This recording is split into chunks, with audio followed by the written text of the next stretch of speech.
On paper, it doesn't sound controversial, but outside this Edinburgh Fringe event, there's flags tied to lampposts, slogans on the pavement, and police vans lined up in case of any trouble. It's been billed as an event to celebrate coexistence.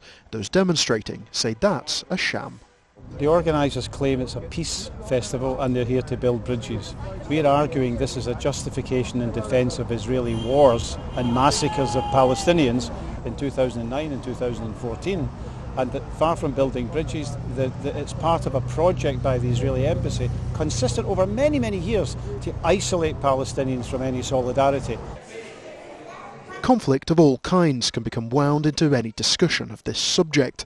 The organisers say that's one of the problems they're trying to solve. They insist there's no Israeli government or embassy funding, but the protests follow them around, and they say in years past it's crossed a line.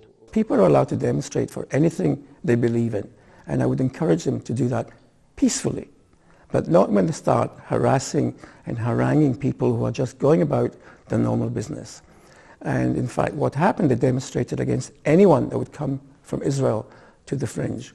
You could argue forever about the support and meaning behind each and every event, and perhaps not change many minds on either side, but you can also point towards solid facts, like the recent standoffs and violence over access to holy sites and the controversial discussions about moving the US Embassy to Jerusalem.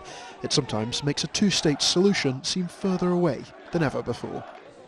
Ehab and Ora came from different sides of the conflict to marry and raise 3 children.